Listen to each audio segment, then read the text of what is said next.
Architectural Builder Supply is pleased to present you with this recording of the technical question that is listed in the title of this video. This call may be monitored and recorded for quality assurance. I don't know if you got my email about the door. You already shipped the door, now we need the frame. Yeah, I just sent you an email. Yeah. Oh, you did? Okay. Yep. Hey, real quick, on the frame, is this one that is going to require masonry expertise to like I got mixed cement and everything and anchor it, or is this? That's kind of what I just emailed you, saying, asking if you want the frame knocked down or welded, and then how do you plan on anchoring the frame? Yeah, it's cinder block walls. Yeah. There, so I've been looking on the internet, and it looks like people knock holes in the cinder block and then, pack it full of cement on the anchors. But I didn't know what you guys had for replacement, if there's some other, snazzy way of doing it other than that. Well, I do like the use of the word snazzy. That takes me back. Yeah.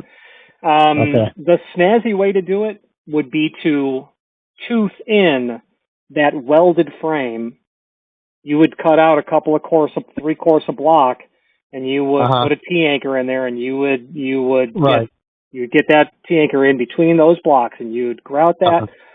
Then you would pump grout in the top of the jam with a baker's bag, imagine it's called a mortar bag, but think of dressing the top of a cake in a bakery. You would drill a large hole up there and pump that, or you use a mortar pump and pump that full. The bottom line is everything I just said. You could build the Empire State Building faster.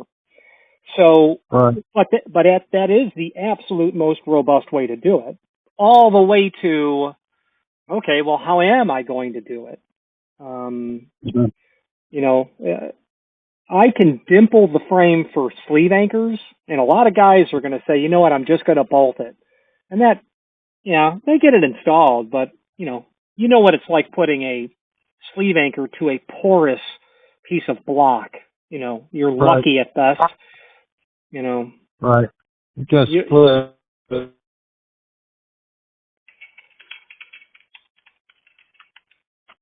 Hello? Yeah, I'm here. Okay. Yeah, porous blocks will split and crack and do all kinds of fun stuff. Yep. So the way that I'm going down the route here, it sounds to me like I'm going to be, breaking out little holes in some cinder block and using your T-anchors, and then pack those full, and then use that baker's bag to fill down the entire slot of that that channel that's in there inside the Yeah, and you have to do it what you could do is backfill. You wouldn't have to necessarily drill a frame all the way, but you would backfill it because you'll have that open. Now, if someone was going to charge the amount of money to do this and someone wanted it done correct, what we're discussing is how it would be done. You want the T-anchors between the courses of block. You want the jam pumped solid. And after you get all that in there, you must take some 2x4s, like 3 of them, and put them in the jams horizontally between the jams, so that overnight that doesn't come in on you. Expand. Yeah. They don't what? It won't come in on you, making your 36-inch opening now 35 and 13/16. Now your door won't close. So right. I'm not aware of cement expanding a lot, but I've been seeing a lot about that on the internet. Going, well, okay, I'll do that definitely. But so where guys are going to do it. So I say that out of this. Masons will work, and it's 48 degrees in Chicago, and you know what the temperature is at 1 a.m. It ain't 48, so they'll do it for that reason. Number 2, I know an old customer of mine that does this, and he would charge back 20 years ago. He charged $500 to do this labor, and he always braced it, always, regardless, because he learned. Now he also did it to make sure that people didn't go through the opening, and he said to his customer, listen, if these aren't here the way I put them and mark them when I come back in the morning, I'm not guaranteeing you the door's going to fit. Right. So that's the other thing. Now, let me ask you this then. If it's a door that I have to put the frame in, and you're telling me it has to set, I don't set the door until after that frame is completely set. Rock solid. Don't do nothing to it till it's rock solid. So I have to put plywood up or something overnight and keep people from robbing the store? I would probably get two birds with one stone there. I would probably cut me a nice piece of 3/4 plywood, not OSB, Right. and I would use that as my brace, and I would also use it partially as a way to secure the opening. So nobody can get in at night. Okay. Yeah, definitely. Now, having said that, that's the Cadillac way to do it. If, I would also do it the way that my skill set allows me. So what I mean by that is I can weld. So I might think in my brain, well, how can I use some angle iron and maybe Tapcons? Because my Miller 135, I can rock that all day long. So, you know what I mean? Use your imagination. Is what I'm if I trying to need to drive get at. the frame out, and if I do see something I can actually set, like a Tamco anchor in, I'll do it. But, I don't know if I'm going to be that lucky. And everything I've been watching on the internet is, setting knocking out a little portion of that cinder block and then putting in the T anchors and then filling those in. Now, one guy didn't do he didn't pump it in. He didn't pump it in with anything other than just packing it where the T anchors are. He didn't do anything else. Yeah. And like I said, it's all a matter of, the spectrum from left all the way to right. However, it's only limited by your imagination. I've seen these frames installed every which way. Okay. And, I'm pretty good. I'm pretty good at seeing things and saying, okay, this is what I'll do. And as long as, somebody can't, come up and kick it down, I'm in good shape. It'll take a Mack truck to get through it. So I'll find the best way to anchor it. But I was just seeing what you had that's coming my way. Will there be T anchors with it?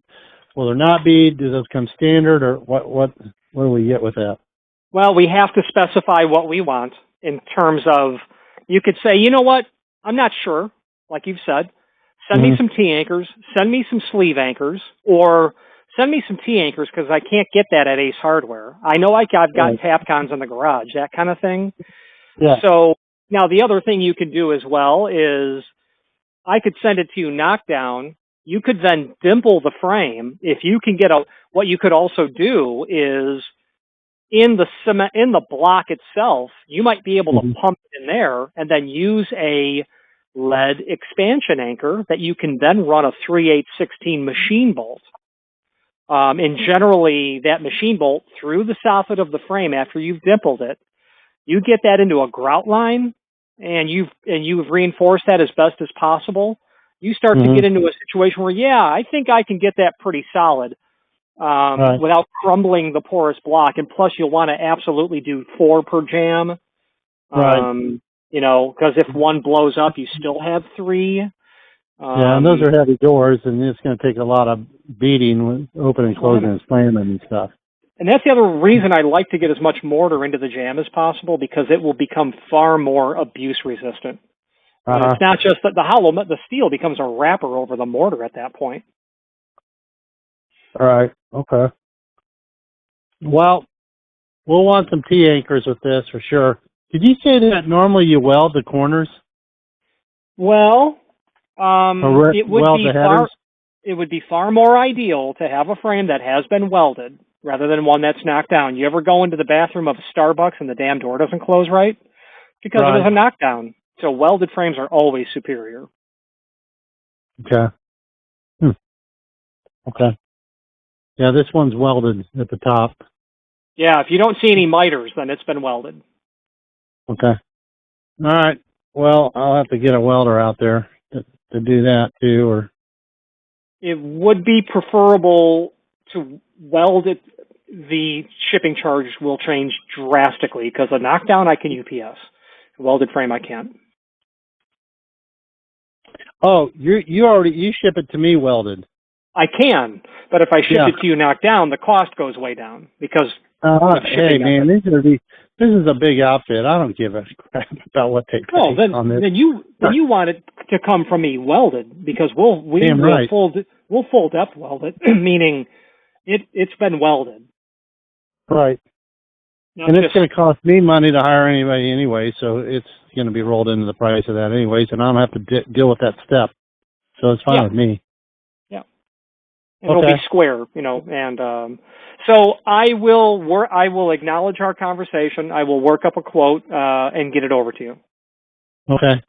And the other thing, and I don't know what spurred them to put a new door in, other than the one's a little dinged, but I think insurance probably came by and said, you got to fix that. So then they have to fix it. Now, the door hardware that we bought, I'm going with that because nobody specified it to me. But I'm afraid, since it's a back door to a retail establishment, they're going to want a bar door, a crash bar. Oh, an exit, absolutely. Yeah, an exit device. So I don't know. Nobody's communicated this with me at all. I was just looking at some stuff on the internet about how to put one of these things in. I went, oh, great, crash bar. Yeah, they didn't spec that to me. So I need to take that up with the folks who I'm dealing with. It's all corporate. I'm talking to somebody in New York. They talk to somebody in Kansas City, and then the stores in Overland Park. This is my life with these people. Yeah. So I'll have to call them and see what they're doing with the crash bar. So can I put a crash bar on the door that you sent? You can, yeah. We just have to make sure that, the preparations that are in it are something that you can utilize ultimately. And plus, you might just decide, what is the occupancy? If the occupancy is greater than 50, your code will mandate an exit device. So you might just say, listen, you need this if you want to be code compliant, and you could just save all that stuff in the conversation. Right. Okay. Well, I'll probably be circling back on that one because it's a bed store. I don't know what occupancy is in it's 10 people or, I'm sure it's a store. They probably have 50 people. They can see 50 people. So. Yeah. I mean, it's like a mattress store. I would say that the size of the place their occupancy would likely exceed 50. Depends on the code that is used there, but it's never less. It's never 50 would be the minimum threshold for it to be required. And plus the argument is that exit devices can be relatively inexpensive, and they are substantially robust at resisting a break-in because of the type of latch. Right. Yeah. I better talk to them about this because I have a feeling somebody messed up. They didn't tell me this. They just said they need a new door and a frame. I'm not code. I don't. Yeah, I don't. I mean, they tell me what they want, and they don't even have. They don't even have a crash bar on it. They have I don't know what you'd call it. It's a mess. So it's not even a knob. I'll work up a number and send it to you. Okay. All right. Give me a crash bar price with that too, just in case. Okay. Thanks a lot, Richard. Bye-bye. Bye. Architectural Builders Supply hopes you have enjoyed this program.